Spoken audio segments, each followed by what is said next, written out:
Yeah, this is a nice one. Georgie Porgy, pudding and pie, shipped our kids to war, where many of them die. They were sent over there because of a lie, the weapons of mass destruction. Georgie, you're so proud of yourself, you think you've done quite well. You're dropping bombs on cities and you've opened the gates of hell. You've used our kids as cannon fodder to quell your insatiable greed.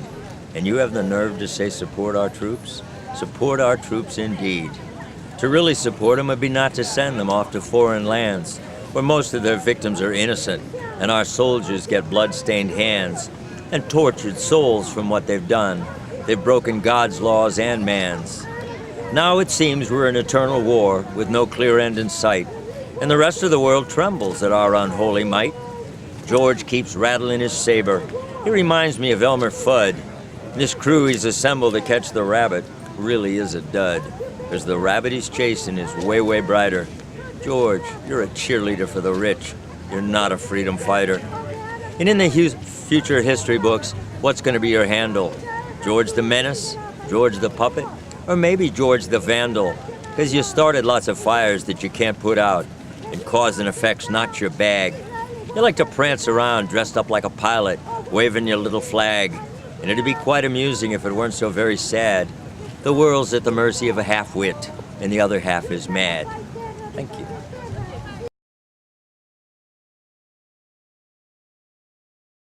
This is the ballad of the chicken hawk. Ruffle his feathers, you can hear him squawk. Tough as nails, he don't take no guff, and mess with him, you'll see a dude play rough.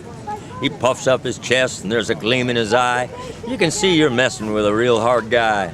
He'll track him down, smoke him out, get him alive or dead. He's the marshal of the whole wide world. That's what he thinks in his head. With his Texas drawl and his homey yawl, he's the Duke all over again.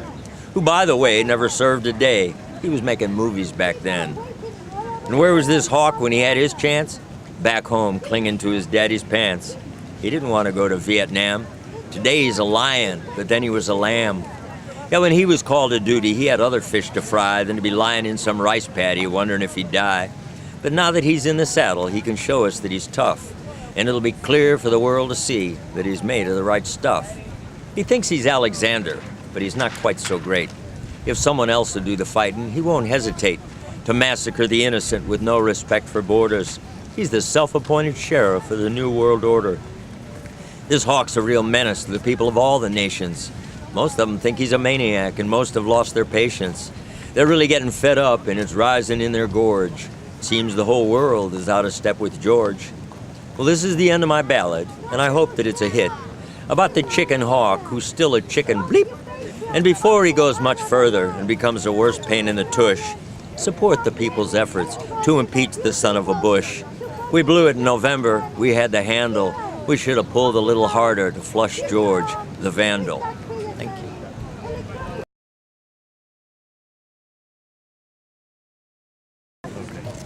I'm a patriot, as you can see, got the American flag on my SUV, and everything I need to know I get from the Limbaugh and O'Reilly show.